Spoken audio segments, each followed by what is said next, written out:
abre el congelador de Criterio Fero. Una nueva película sale de su letargo. Es hora de reproducir el VHS.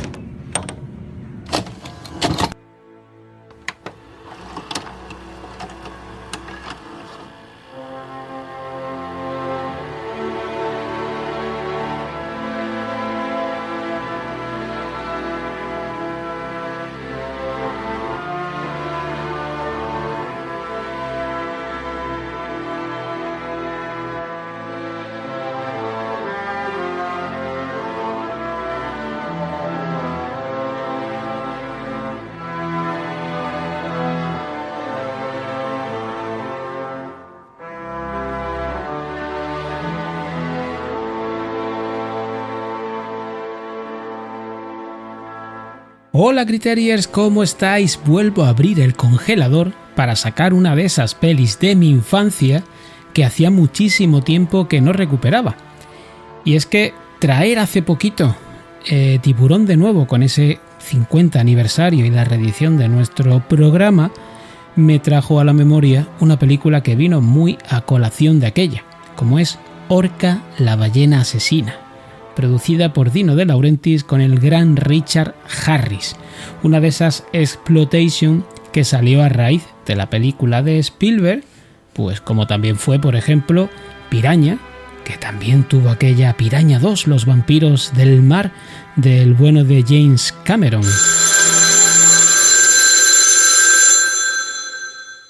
Perdonad, para. Teléfono. ¿Sí? ¿Quién es? Hola, soy James Cameron. Disculpe, ¿es una broma? ¿James Cameron? Sí, soy James Cameron, el director. ¿Y James Cameron habla castellano perfectamente? Sí, yo hablo castellano perfectamente. Soy James Cameron y sé hacer de todo. Ah, bueno. ¿Y qué le pasa, señor James Cameron? Acaba usted de decir que yo rodé Piraña 2, y eso es mentira. Yo no he rodado Piraña 2. Disculpe, señor Cameron, usted rodó Piraña 2, los vampiros del mar, y es una película divertidísima. No. Eso es mentira. Esa película no existe y yo no la hice. Bueno, señor Cameron, yo entiendo que usted pues quiere eliminar aquello, pero existe y a muchos nos gusta. Bueno, pues retírelo o tendrá conocimiento de mis abogados.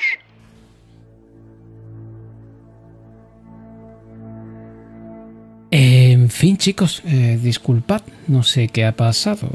Se ve que al señor James Cameron le molesta que le asociemos con Piraña 2. Ya le podría molestar más que le asociaran con Avatar 2 y toda esa mierda que está haciendo, coño. Ay, disculpa, es que es hablar de los pitufos azules y me pongo enfermo. Bueno, que obviando esto, sigamos con el programa. Orca, la ballena asesina, película de 1977 que vamos a tratar hoy aquí, su producción y un gran repaso a la película. Espero que os guste. ¿Os apuntáis? Venga, soy Salva Vargas, comenzamos.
No, amigos, no me he equivocado.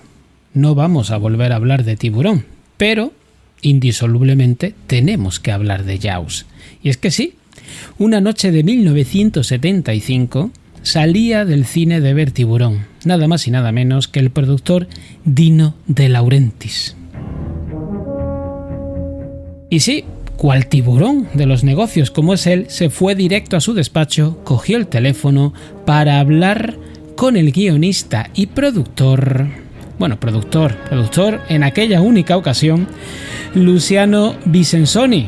Sí, el que escribió parte de La muerte tenía un precio, El bueno, el feo y el malo y otras muchas más películas.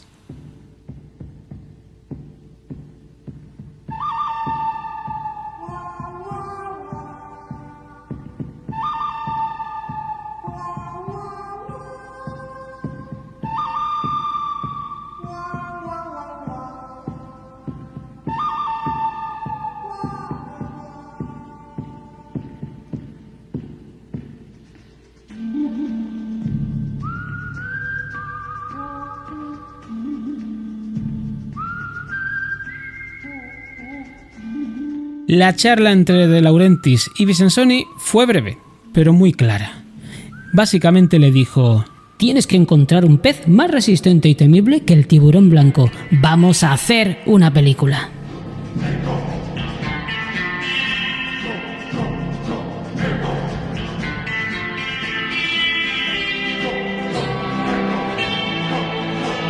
Lo cierto es que Vicenzoni no era el más versado del mundo en la biología o el mundo marino, pero tenía un hermano, Adriano, el cual sí tenía ciertas nociones de todo este mundillo y un interés muy personal en la zoología.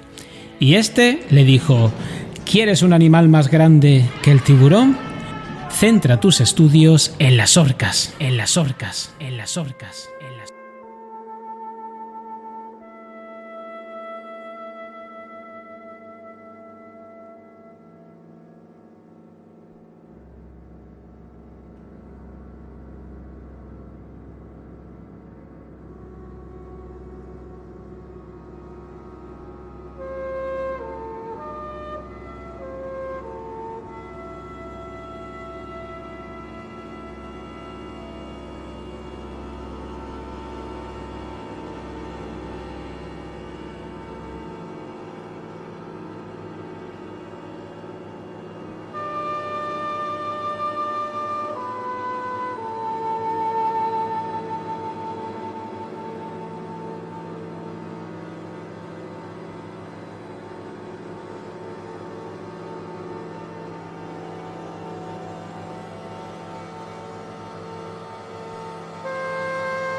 Y dicho y hecho, Vicenzoni se puso manos a la obra con el guión, eso sí, con la ayuda de su habitual Sergio Donati.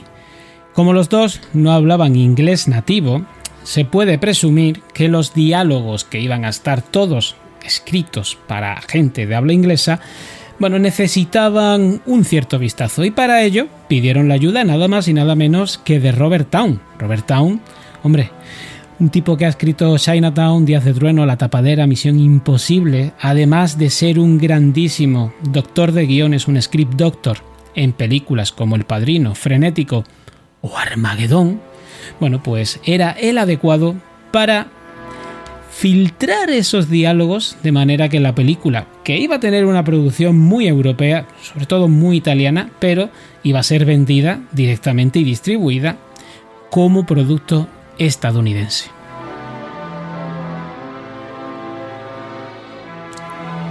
Y lo que también iba a tener un cariz muy internacional, aunque con pistas a venderlo a Estados Unidos, iba a ser su reparto.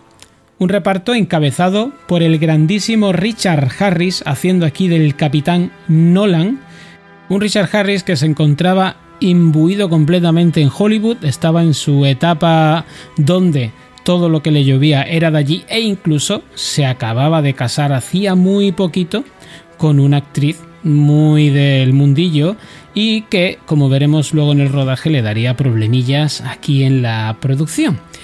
También tenemos por aquí a Charlotte Rampling haciendo de Rachel Bedford, todo un icono sexual del momento, actriz inglesa que había dado el salto también a Hollywood y que en esta época había aparecido incluso por Playboy. Luego seguimos con Will Sampson, ese actor de origen indio que en esta época pues había ganado relevancia con su aparición en Alguien voló sobre el nido del cuco y muy curiosamente este mismo año también aparecería en El Búfalo Blanco con Charles Bronson, una película que, procede un poquito de todo esto de criaturas o grandes animales a los que se enfrenta un humano. Tenemos la primera aparición de Bo Derek justo antes de convertirse en 10, la mujer perfecta, película que la lanzaría a la fama y poquito más. Luego aparecía en aquello de Bolero y tal, pero una actriz que tuvo su momentito de gloria. Kenan Wynn haciendo de Novak, de ese veterano que va con Nolan, actor del que curiosamente os hemos hablado en el programa justamente anterior a este, en el de los Goonies, ya que se supone que fue su foto la que utilizaron para caracterizar al personaje de Chester Copperpot. Escucharos el programita de los Goonies, que allí lo comentábamos. También encontramos a uno de la saga Carradine, a Robert Carradine, hermano por supuesto de David Decade e hijo de John, que aquí hace de Ken, el ayudante de la doctora Bedford, Peter Hutton, que hace del guaperas de la peli Paul, y Wayne Heffy como el sacerdote, y Don Red Barry como un trabajador portuario que las va a tener tiesas con el bueno de Nolan. La verdad es que es un reparto bastante cortito, porque la película va a todo trapo y no tiene tiempo de presentar muchos personajes.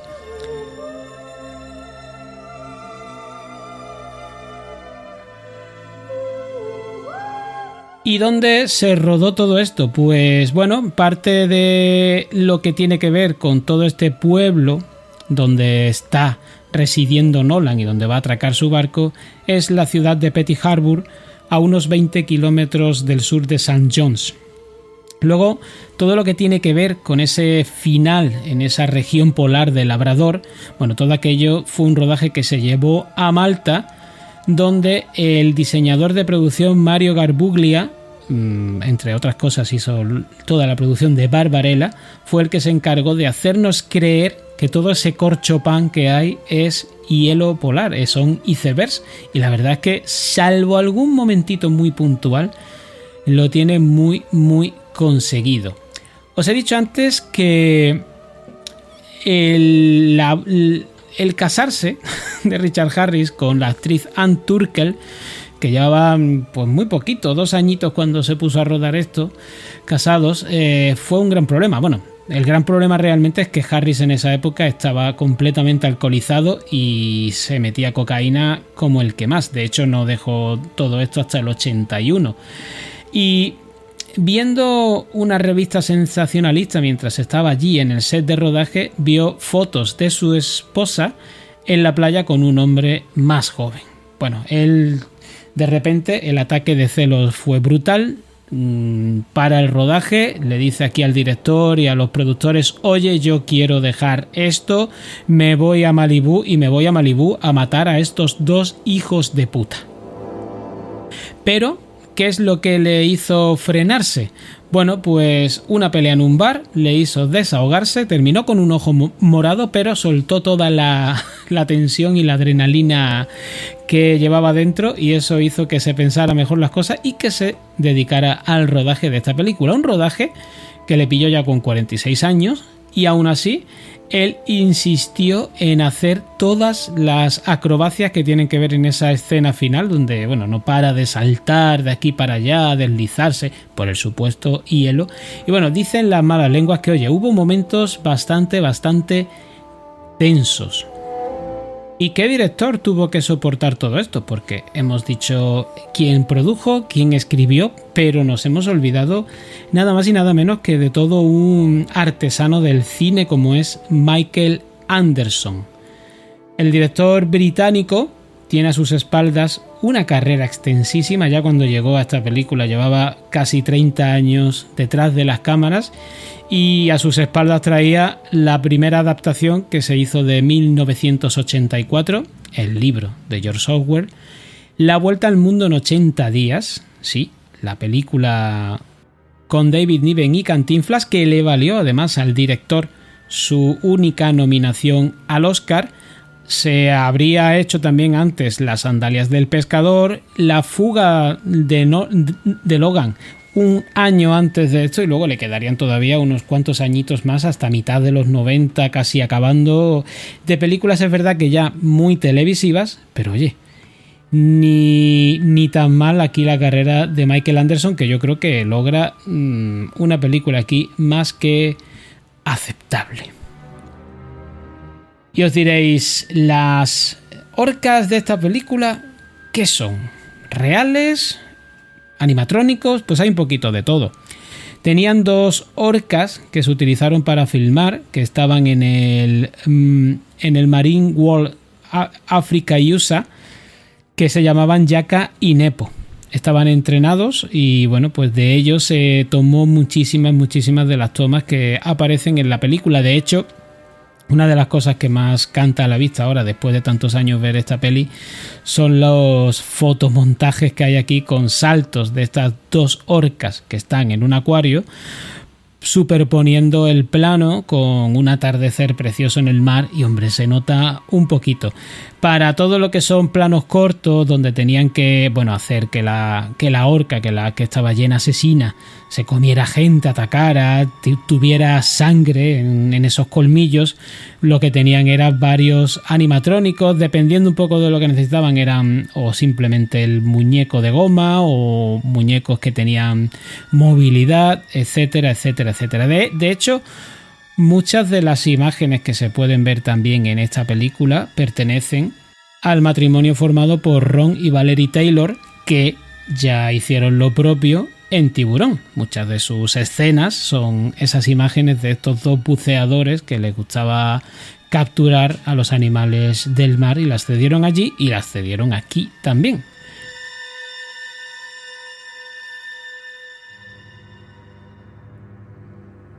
La banda sonora, la que estáis escuchando además de fondo durante todo el programa, pertenece al genial Ennio Morricone. Seguimos con lo italiano por aquí y el genio compositor de muchos de los spaghetti western, y que a partir de esta década también se metería en mucho otro cine. Bueno, pues dejó esta banda sonora que todavía yo creo que conserva algún pequeño retazo de aquellas producciones en Almería, con el gran Sergio Leone y con otros tantos compatriotas de ese western tan descarnado que nos gustaba. Una composición aquí, la de Morricone, que además tiene un tema cantado que escucharéis al final, ese We Are One, somos uno, que tiene mucha significancia con lo que al final va a ser la relación de venganza entre la orca y Nolan.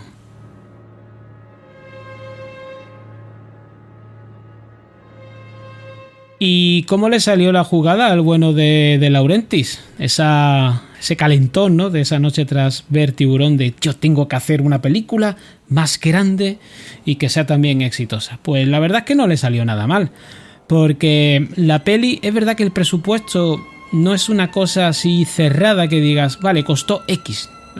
Hay sitios donde lo miras y te pone que costó 3 millones de dólares. Hay otros donde la cosa se extiende y se dobla hasta los 6 e incluso hasta los 7,5 millones de dólares. Yo no pondría la mano en el fuego por ninguna cosa ni la otra. Puede ser que el de 3 sea la producción de la película y el resto lo que se invirtió en publicidad. Puede ser que ese sea el tope del presupuesto, pero lo cierto es que no le fue nada mal, aunque no tan exitosa, por supuesto, como la película de Spielberg, porque logró recaudar unos 15 millones de dólares a su paso por los cines, cantidad que tampoco sabría yo decir si es a nivel internacional o solo en el mercado de Estados Unidos. no tengo el dato, pero lo que sí sé es que esta película tuvo una segunda vida espectacular, porque esto en los videoclubs se alquilaba muchísimo y la pasaron también muchísimo en la década de los 80 por televisión, y todo eso es dinero que siguió entrando en la caja del señor Dino De Laurentiis.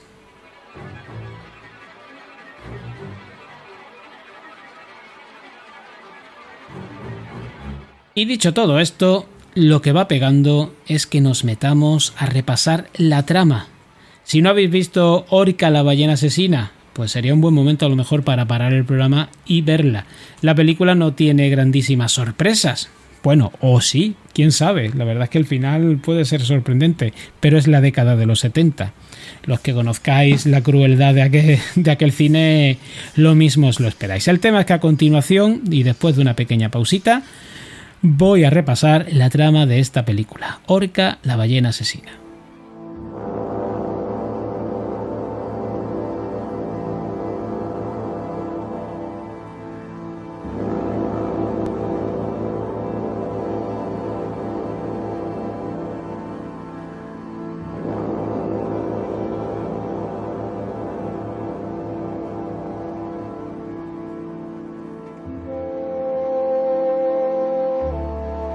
Las autoridades sanitarias advierten que Criterio Cero es altamente perjudicial contra el aburrimiento, la tristeza, el mal humor, el cansancio, la estupidez, la soberbia y hasta el estreñimiento. Su ingesta no te hará más listo, ni mejor persona, pero te hará más llevaderas las horas de su duración.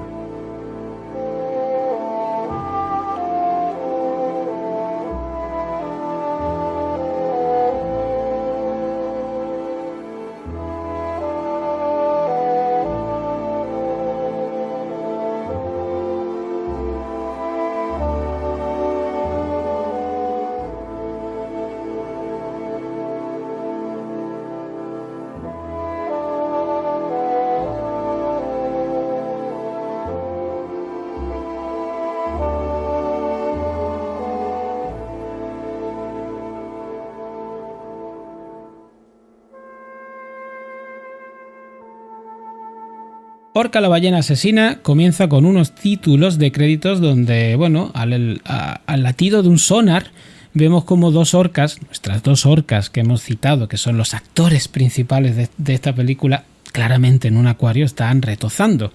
Se nos da a entender que son una pareja, macho y hembra, y se nos muestra durante la aparición de los actores que son y serán directores, músicos y demás, cómo se procesan su amor en el agua. De ahí vamos a pasar a un pequeño cabo donde hay una tienda de campaña, y acto seguido vemos la lancha o la balsa que está en el agua de esa tienda de campaña, de los ocupantes de esa tienda de campañas, y bajo ella uno de los ocupantes es un submarinista, o mejor dicho, una submarinista que está allí pues tomando sus muestras, haciendo lo que sea, y de repente un tiburón va a empezar a acecharla.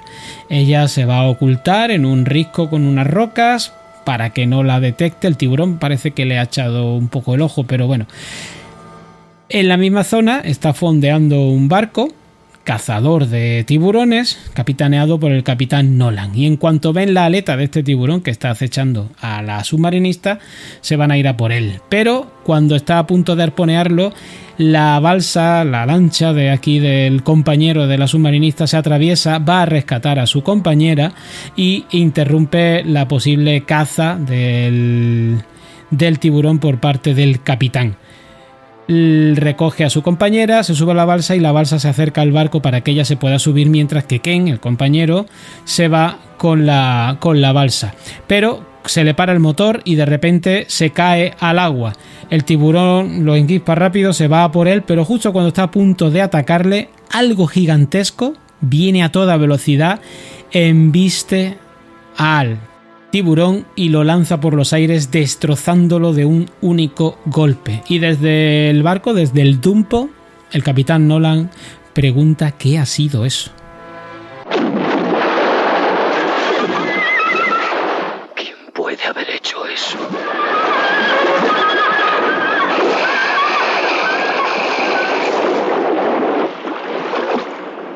Solo un animal es capaz de esa hazaña. Una orca. Pues sí, como la doctora Bedford le ha desvelado, eso ha sido una orca.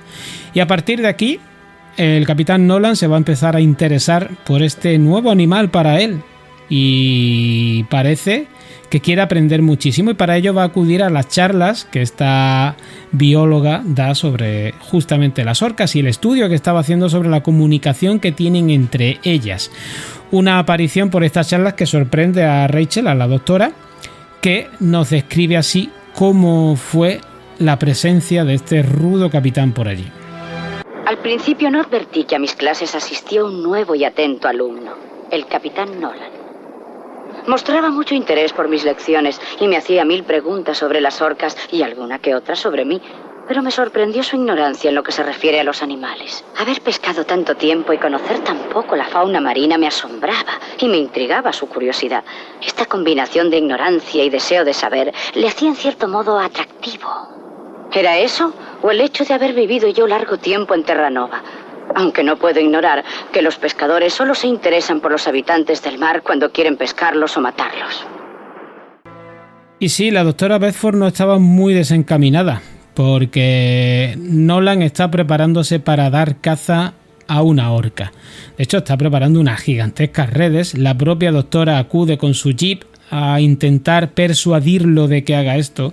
Ya le va poniendo un poco en antecedentes de que, oye, no es nada sencillo cazar a una orca. Aún así, Nolan lo tiene entre ceja y ceja y le va a dar evasivas. Acto seguido vemos toda una manada de orcas que va junta, y esta manada de orcas pues se va a ver pronto atacada por el Dumpo, por el barco de Nolan, un barco en el que va toda la tripulación. Están preparando en ese arpón con el que él suele cazar pues unos dardos con tranquilizantes para tratar de dormir a la orca, porque quieren cazarla viva para venderla a un acuario. En cuanto ven a toda esta manada, rápidamente se lanzan a por ellas, lanza su arpón y, hiriendo en la aleta a una de las orcas, ese arpón pasa y termina hiriendo mortalmente o casi mortalmente a la de al lado. Son nuestra pareja de orcas que hemos visto antes. La orca herida, que tiene el arpón enganchado, se lanza contra el Dumpo, no para embestirle, sino para intentar suicidarse con las hélices del barco. ¿Por qué? Porque está sufriendo, está muriendo, se está agonizando y quiere acabar con su vida. Nolan ordena a su tripulación que hicen a la orca arriba. La orca la suben con las cuerdas, y cuando está en lo alto de repente empieza a salir de su vientre un bebé orca que cae allí en la proa del barco. Nolan ve esto y algo le remueve por dentro, ya veremos luego el qué, y sacando la manguera echa el feto del barco. Lo desprecia de esa manera, y ojo, porque desde el agua la orca macho está viendo todo esto y sus ojos, aparte de llorar, parece que claman venganza. Pasado unas horitas, cuando están regresando ya a costa, de repente notan que son embestidos y es la orca macho que les ataca. Ya es de noche, Nolan sube arriba con el foco a intentar ver contra qué cree que han chocado. Y no han chocado contra nada. Ve allí a la orca, una orca que vuelve a atacar cuando este con su rifle intenta dispararle. Se cae él y el rifle al suelo del barco y da orden de tirar a la orca hembra al mar porque todavía sigue viva y sigue quejándose. Eso se lo ordena a su tripulante mayor, a Novak, el cual se ha agarrado al mástil con un hacha, corta la cuerda y justo cuando está intentando regresar, la orca macho se lanza por él y mata a Novak en las narices de Nolan. Y los dos, uno desde el barco y el otro desde el mar, se miran prácticamente jurándose venganza. ¡La ballena aún vive! No sé cómo, pero aún respira. ¡Vuelve al timón! ¡Novak! ¡Ayúdame a echarla al agua! Al diablo con ella. Otro empujón así y ese macho nos hunde. Por eso precisamente quiero tirarla por la borda. ¡Vamos! Sube el cabrestante y corta los cabos.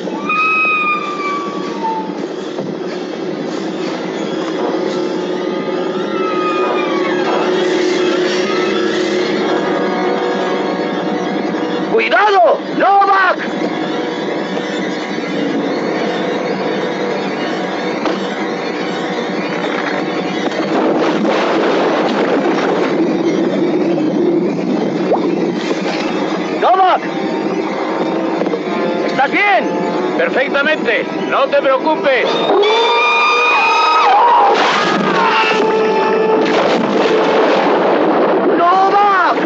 Dios mío. Tras matar al compañero de Nolan, la ballena macho va a recoger a la hembra ya muerta en el agua y la va a ir empujando. Descubriremos a la mañana siguiente que la ha empujado hasta la orilla justo donde está fondeando el barco de Nolan. Y allí, con esa dantesca imagen de la orca muerta en la orilla, gigantesca ella, vemos a la doctora Bedford, que está un poco arrodillada ante ella, y cómo llega Nolan sorprendido, porque justamente la orca, la ballena, está allí donde su barco, y mantienen esta conversación. Usted no mataría a una orca por accidente. No es su estilo. ¿Qué puedo hacer? Deje de mirarme como si fuera yo la que está loca. Confieso que estoy asombrado. ¿Cómo pudo nadar hasta aquí contra viento y marea? No llegó nadando, sino empujada por su compañero. ¿Qué dice? ¿No dejó fondeado aquí su barco anoche? Sí, fuera de la rada. Le siguió a usted. ¿Quién? El macho le siguió. Lo que dice es cierto. Ella lo aprendió en la universidad. Yo lo sé por mis antepasados. Vaya, me alegro de saberlo. ¿Pero usted quién es? Me llamo Jacob Bumilak, maestro de una escuela indígena en el norte. Encantado de conocerle. ¿Es usted el que ha hecho eso? Así es. Bueno, tengo que irme ya. Nolan, escuche, Jacob. ¿Por qué? Sabemos por nuestros padres que una vez quisieron matar una de estas ballenas y solo la hirieron. Entonces la ballena hizo zozobrar el barco y devoró a sus tripulantes. Es sabido que estas ballenas tienen una gran memoria y que aunque hayan pasado muchísimos años, recuerdan siempre al ser humano que quiso hacerles daño. Ah, tonterías. El macho de esta orca le vio, Nolan. Le vio en la cubierta de su barco. Si yo fuera usted, me marcharía lejos de estas costas. Es posible que lo haga. ¿Y renunciará a su idea? También es posible.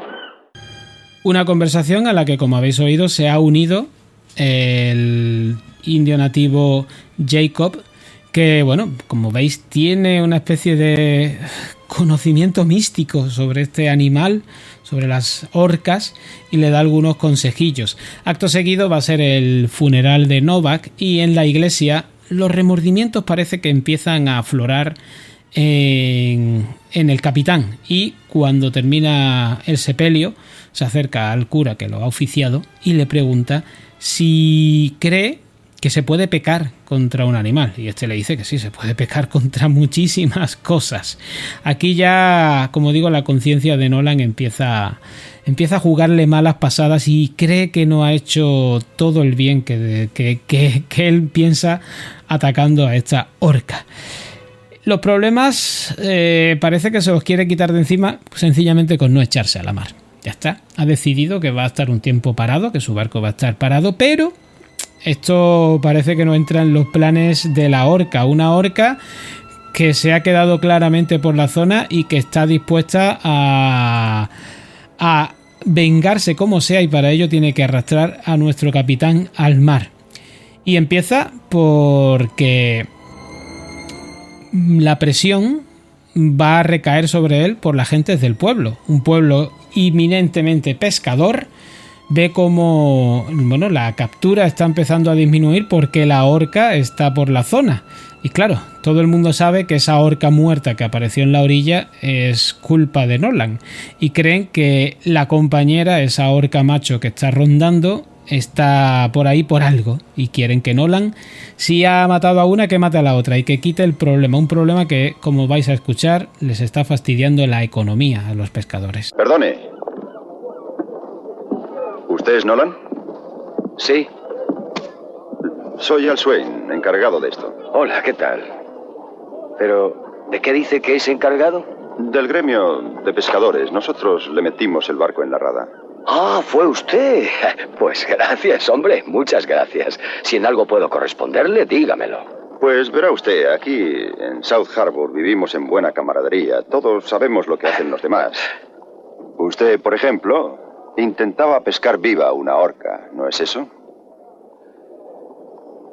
Pues... no. Cierto que tuve esa intención, pero he desistido de ello. Probablemente sea lo mejor. Hay aquí gente supersticiosa con respecto a esa cuestión. ¿Supersticiosa? Sí, sé a qué se refiere. Una orca que rondara por aquí algún tiempo ahuyentaría la pesca, que es nuestro medio de vida. ¿Comprende usted? Justamente después de esta conversación, la orca macho se va a lanzar adentro del propio puerto y uno a uno va a ir destruyendo todos los barcos que están allí amarrados, salvo el de Nolan. Un mensaje clarísimo que parece que nuestro capitán no quiere entender, pero que la gente del pueblo le van a hacer entender muy, muy rápido. Y es que al día siguiente, con una excavadora, se meten en la orilla, cogen a la orca muerta y la están sacando de allí para enterrarla, para quitarla de en medio.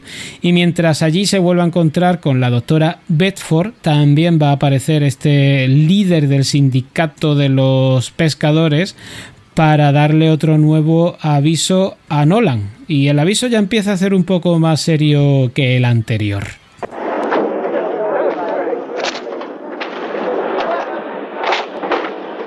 ¿Es para mí?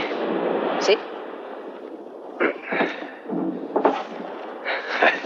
Gracias.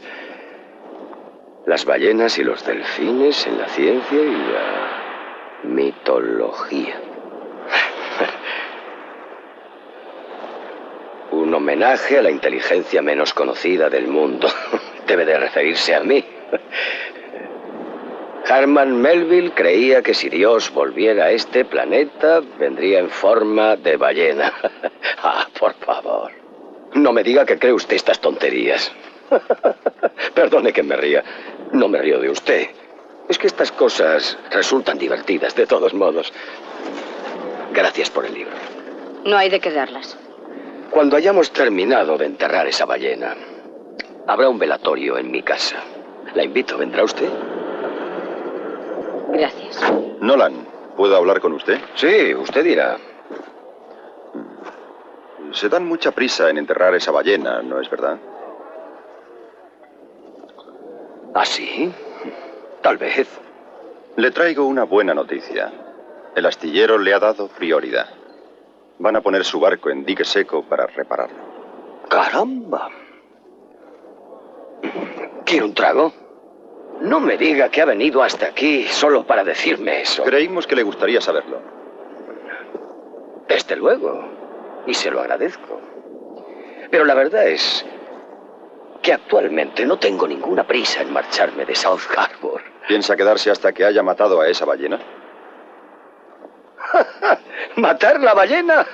Nada de eso. Me quedo porque he pagado un mes de alquiler de mi casa. Y además uno de mi tripulación tiene la pierna rota. La ballena no tiene nada que ver con esto.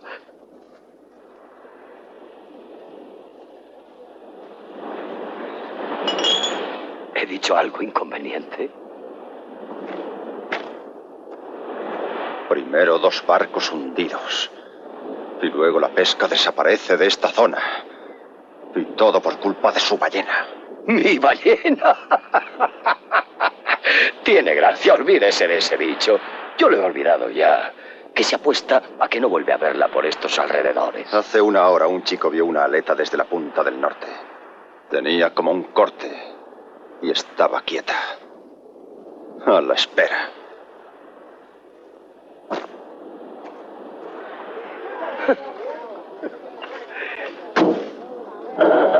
No vaya a Punta del Norte, Nolan. ¿Por qué habría de ir? Es peligroso. He dicho no que vaya. ¿por qué habría de ir? Dígame por qué de ir. ¿Nos veremos más tarde? No. Justamente después de esta nueva indicación de lo que debe de hacer Nolan en uno de estos salientes que se mete en el agua. Allí está mirando con cara de ¿qué hago? Cuando la orca hace acto de presencia, se para delante de él, además con una iluminación roja debido al faro que está por la zona, dando casi un aspecto de giallo italiano a esta escena, y los dos se miran prácticamente desafiantes. Al día siguiente volverá a tener un encuentro con Jacob, un Jacob que, le cuenta un par de cosillas más, ¿no?, sobre las orcas, sobre lo que este misticismo, todo este aura que las envuelve, todo lo que, se dice entre sus tribus, entre los antepasados y todo eso. Y él le da una especie de idea de poner una suerte de espantapájaros para llamar a la orca, algo muy raro, casi que le da a entender también que lo que debe hacer es plantarse delante de ella y que la orca entenderá, será capaz de leer sus pensamientos. Y él ya empieza a fraguar la idea de: tengo que pedirle perdón a la orca. O sea, he cometido un error, maté por accidente a su hembra, a su compañera, y no sé cómo decirle que lo siento. Pues va a poner este muñecote allí, y claro, esto Rachel lo va a ver y va a decir: ¿qué haces? ¿Qué haces, chaval?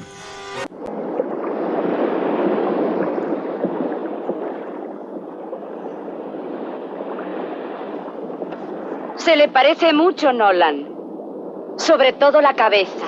¿Qué le pasa a la cabeza? ¿Y por qué demonios está aquí? La curiosidad de saber para qué quería mi equipo de camping. Bueno, como ya lo sabe, lárguese. No me diga que cree que ese espantapájaros la asustara. No, no soy tan tonto. Lo que quiero es atraerla. ¿Cree que con eso vendrá? Sí, como hizo anoche. Nolan, es usted el loco más grande que he conocido en la vida. La culpa la tengo yo por llenarle la cabeza de fantasías. ¿Qué piensa hacer ahora? ¿Hipnotizar al animal? No, no es eso. Estaré aquí para dispararle. ¡Pum, pum! Un tiro en cada ojo. Aunque, poniéndome en su lugar, he pensado que es posible que... No se presentará. ¿Por qué? ¿Por qué cree que hundió los otros barcos y no el suyo? No sé, confieso que no comprendo. ¿Por qué no lo hizo? No tocó su barco deliberadamente porque quiere luchar con usted en la mar. No haré tal cosa. No quiero enfrentarme con esa bestia. Pero asesinarla sí. Se quedará aquí al acecho y le disparará a los ojos. Usted no es un hombre, sino una fiera a la cual debería estudiar la ciencia. ¿Por qué no se busca otra clase de diversión? ¿Diversión?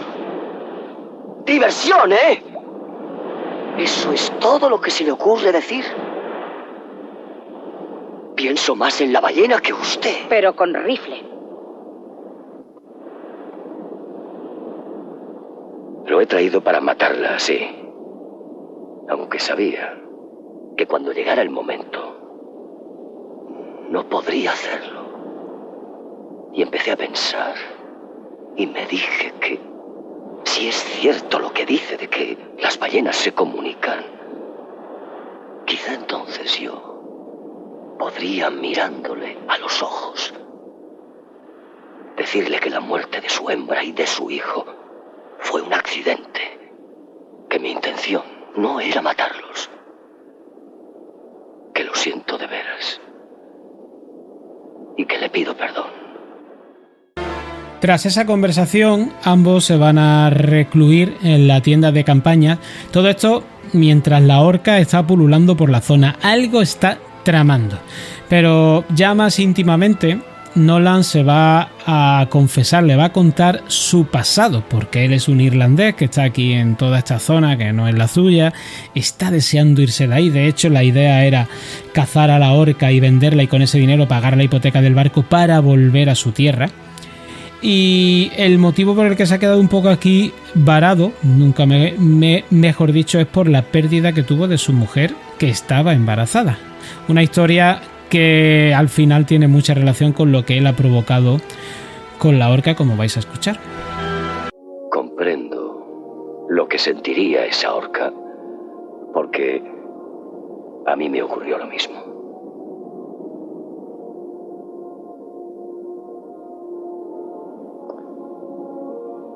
Mi mujer estaba encinta. Iba a la clínica en su coche, sola. Un conductor borracho precipitó su coche sobre el de ella. La mató. Y al hijo que iba a venir. Y sí, mientras esto transcurre, mientras se cuentan estas cosillas, la orca ha ido atacando una especie de central eléctrica que hay por la zona y va a hacer que reviente porque ha conseguido destruir una de las tuberías de gasóleo, consigue que esta arda. Bueno, todo esto la verdad es que es muy espectacular pero muy poco creíble.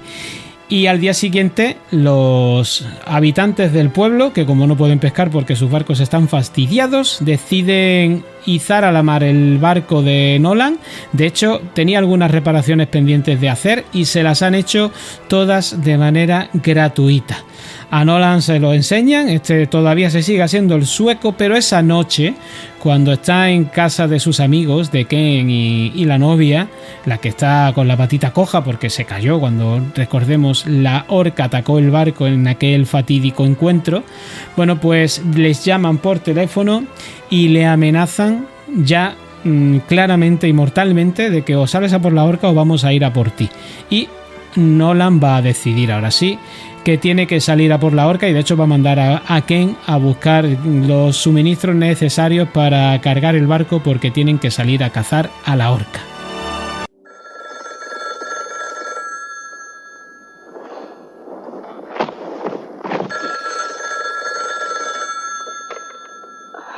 Diga. Hola, Raquel. Voy en su busca. ¿A buscar a quién? Y además a estas horas. A ese animal, la ballena. ¿La he despertado?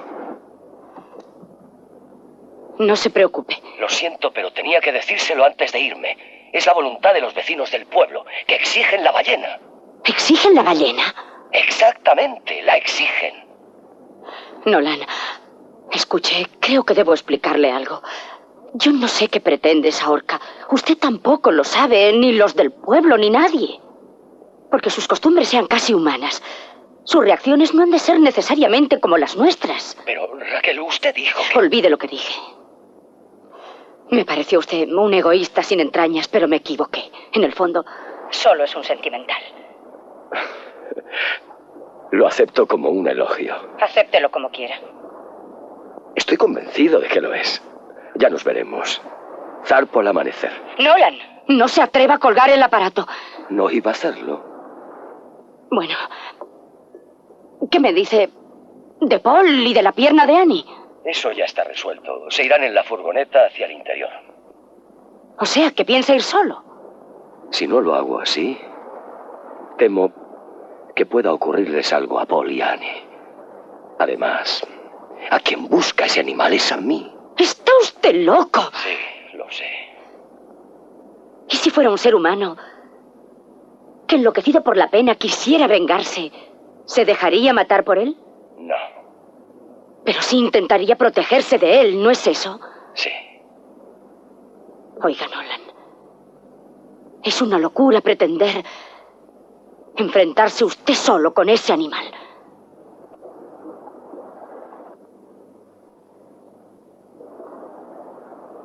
Bueno, entonces, está bien, lo iré.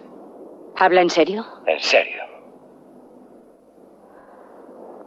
¿Me llamará por la mañana? Sí, la llamaré. ¿Prometido? Prometido.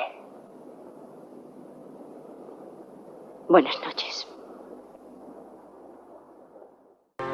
Y pese a la negativa de Rachel, por supuesto, que trata de disuadirlo, nada, Nolan está decidido, aunque aquí parece que va a acceder, que parece que Rachel lo ha convencido, pero justo cuando cuelga, la orca ataca la casa de los amigos de Nolan, una casa que, bueno, parte de ella está justamente sobre el mar y se lanza contra los pivotes haciendo que la casa vuelque, se incline. Nolan en ese momento había salido y es la chica la que está sola. La casa inclinada va a provocar que ella caiga hacia abajo. Nolan llega, intenta salvarla, no consigue llegar hasta ella y justo en ese momento la horca aparece cuando la chica está colgando ya con un medio cuerpo en el mar y se lleva la pierna, esa pierna que estaba escayolada, pues se la lleva de un bocado. Justamente una pierna en la que, por cierto, minutos antes había caído vino, señalando sangre ahí, lo que estaba por venir. Y tras este incidente, Nolan se acerca rápidamente hacia el mar en busca de la orca que se acaba de llevar la pierna de su amiga, una orca que está retozándose como diciéndole: he sido yo, aquí te espero, y le va a jurar ya ahora sí venganza.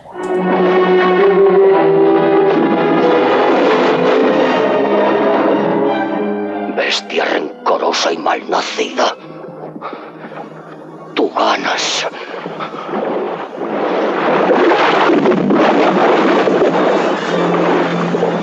¿Quieres venganza?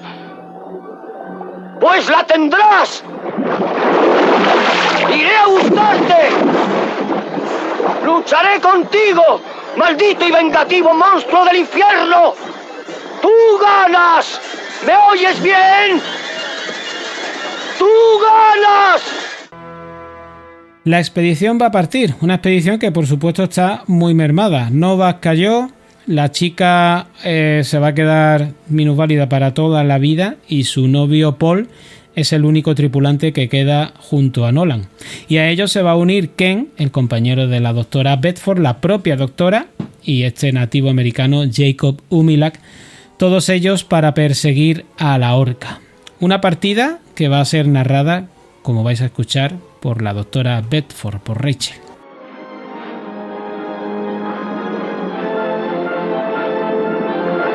Todos los esfuerzos de Nolan para dejar a salvo su tripulación habían fracasado. De ello se encargaron tanto el pueblo como la orca. Yo insistí en abandonar South Harbour con ellos.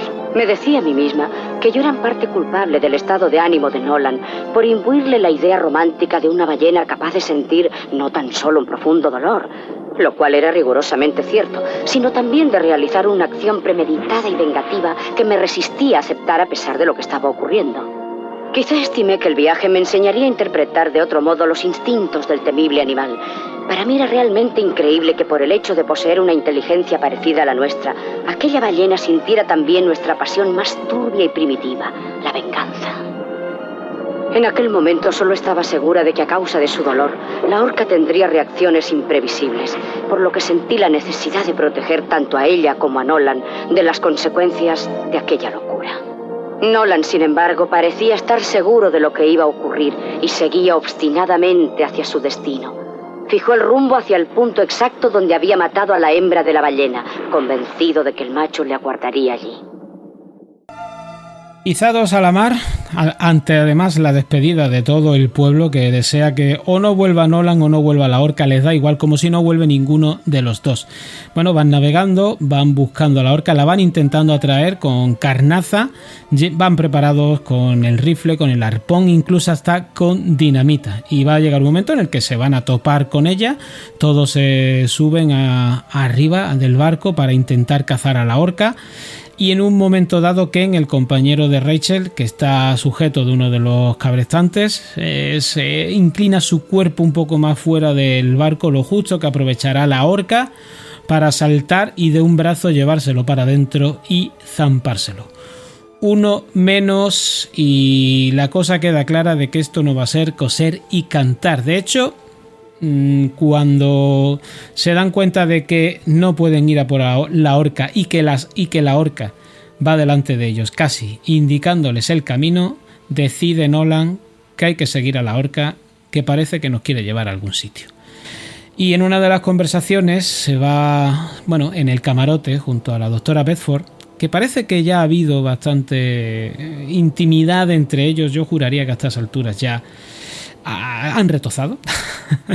Están escuchando el sonar que ella tiene, ¿no? Donde se escuchan los ruidos de las orcas, y aquí Nolan, yo creo que ya divagando un poquito, empieza a entrarle la locura, un poco la locura del Capitán Ahab, ¿no? Esto hay momentos en los que también recuerda mucho a Moby Dick, ¿por qué no? Empieza a interpretar incluso casi esos gemidos de la orca y cree que le está diciendo que él es su conductor borracho. El mismo que mató a su mujer es en lo que se ha convertido el Capitán Nolan.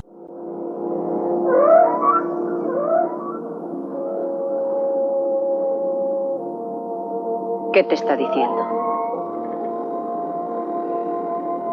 Me dice... Estamos en el mismo caso. Exactamente igual. Tú eres mi conductor borracho. Eso dice. Viendo la trayectoria en la que la orca les guía y viendo las cartas marinas, Nolan se va a dar cuenta de que les está llevando hacia la zona del estrecho de Belle Ice, que es una zona helada donde todo está lleno de icebergs y por supuesto el hielo cubre el mar. Aquí cree el propio Nolan que bueno, es una zona muy complicada para ellos con el barco, pero les puede dar una posibilidad muy grande, ya que la orca necesita salir a respirar fuera del agua y si se va a quedar atrapada bajo el hielo, aquí puede que ellos estén en ventaja, ¿o no? No hay duda. ¿De qué no hay duda? Es el estrecho de Belle Isle, hacia el mar abierto. Nos está apartando del Golfo y nos lleva a las costas de Labrador.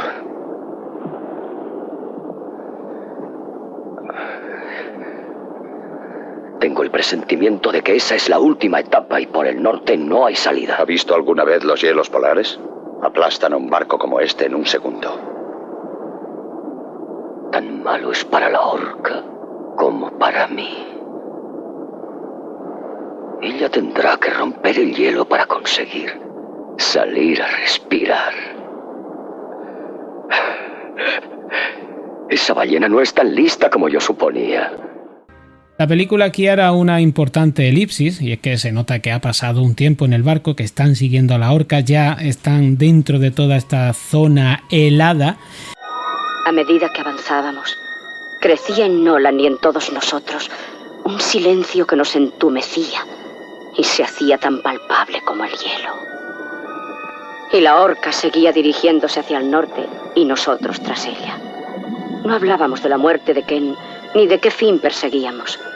Nolan solo dijo que habíamos mordido el anzuelo, que la orca tiraba del sedal y no había escapatoria. Se nos agotaba el combustible y Nolan no parecía tener intención de luchar ni de huir.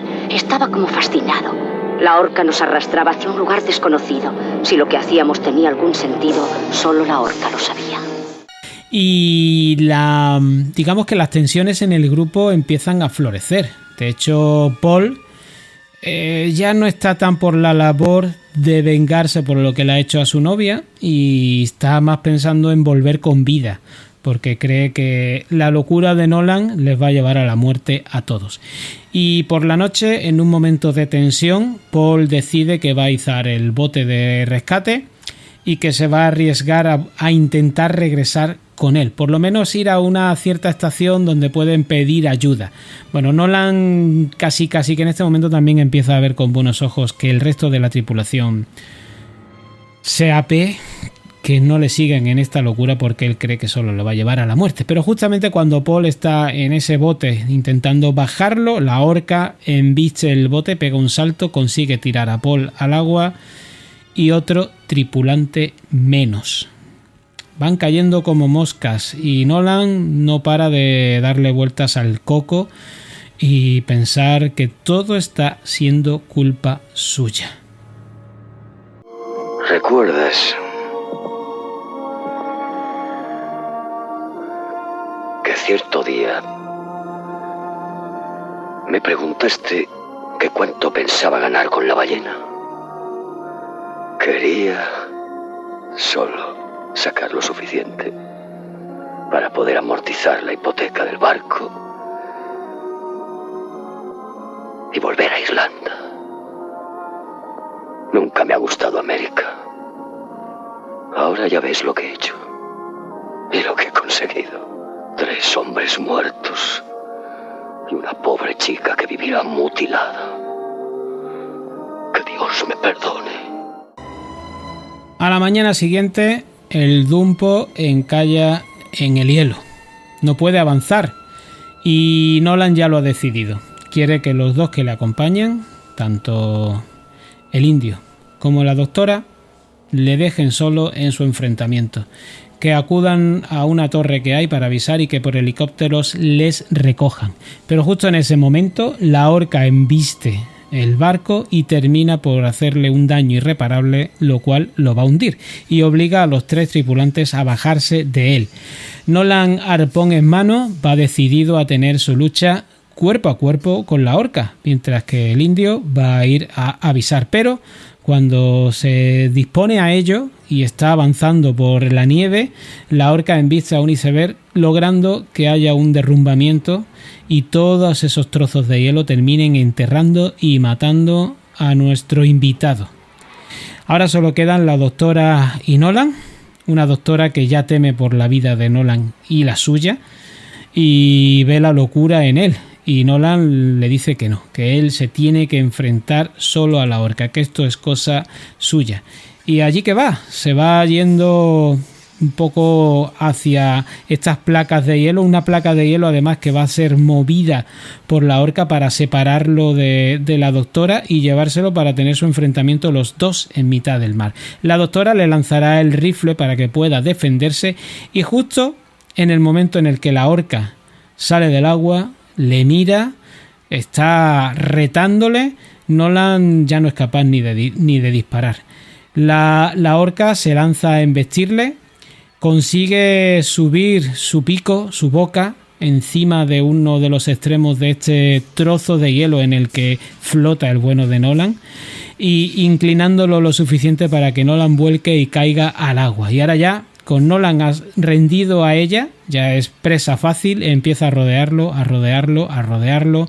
hasta que decide lanzar su ataque. Y no se lo va a comer. Directamente lo que hace es, con su cola, levantarlo y lanzarlo contra uno de los icebergs, reventando a Nolan, que cae muerto justo a los pies de la doctora. En ese momento aparecerá el helicóptero porque habían conseguido avisar para ser recogidos. La doctora Nolan será recogida y la orca macho, lejos de irse a tener una vida a continuar, no. Se sumerge bajo el hielo, dándonos a entender que, al igual que su contrapartida, él también ha decidido que va a morir aquí, sepultado en el hielo, sin poder salir a respirar, probablemente para encontrarse en la otra vida con su mujer y su hijo, algo que supuestamente Nolan ya debe de haber hecho. Encontrarse con aquella mujer y aquel pequeño que no llegó a ver nacer por aquel conductor borracho. Y la película termina justamente aquí, con la orca navegando bajo ese hielo, yendo hacia un suicidio, hacia una muerte prácticamente segura. Y con la canción de la película, ese We Are One, somos uno, donde los dos prácticamente se han fundido en uno solo.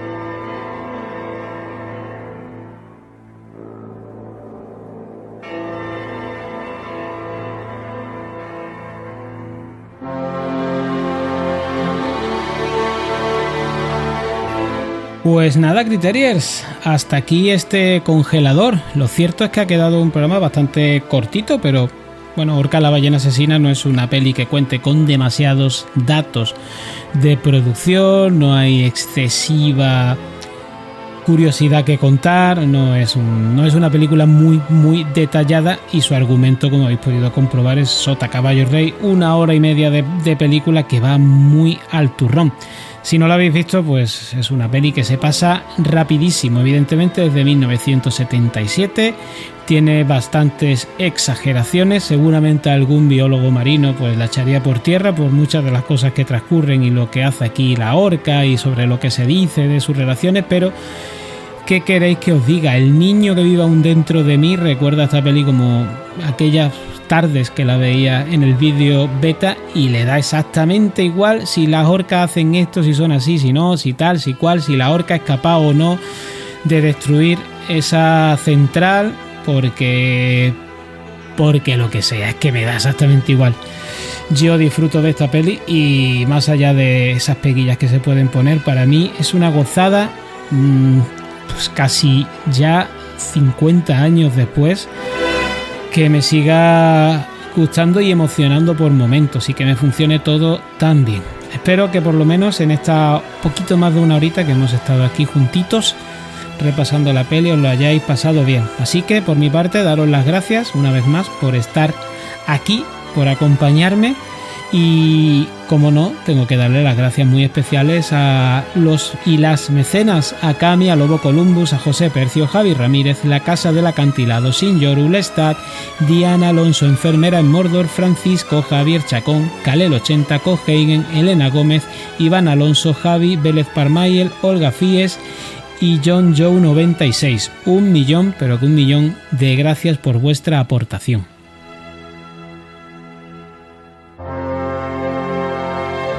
Y antes de irme, nada, anunciaros que la próxima semana será el super mega especial de Superman, eso para los mecenas que estáis escuchando esto con acceso anticipado, o los que os habéis animado a través de iVoox Plus. Bienvenidos, por cierto, a Criterio Cero. Esto es una pequeña muestra, pero Criterio Cero es más grande que esto. Animaros a suscribiros. Y si estáis escuchando esto después, pues seguramente no sé qué vendrá por aquí, porque tenemos pensado traer cositas como 12 monos, uno de los nuestros, está por ahí pendiente de que salga algún día Terminator Genesis y Rocky 5, que ya están grabados, en fin, todo eso. A continuación de este programa, pues en la misma semana en la que se publica, espero sacar un Criterio Recero de Perseguido, de Running Man, que hicimos programa en la primera temporada, y voy a rescatar aquel programa editándolo a la manera en la que ahora editamos los programas, aprovechando que ha salido el tráiler de la nueva versión, la nueva adaptación de la novela de Stephen King, aunque usaba aquello de Batman, el seudónimo. Bueno, pues han hecho una versión, Edgar Wright como director, con Glenn Powell como protagonista, más fiel al libro que la película de Schwarzenegger, que nos encanta, pero que la similitud con el libro de King es poquísima. No sé si saldrá algo más. Lo mismo sí, lo mismo no. Os dejo ahí con la duda. Adiós.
We are one, cried my love.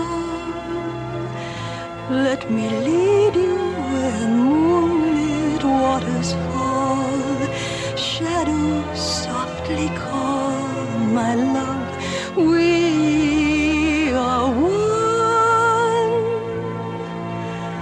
We are one. We are one, cried my love. Let me lead you through the stillness of the night, deliver dawn's first light.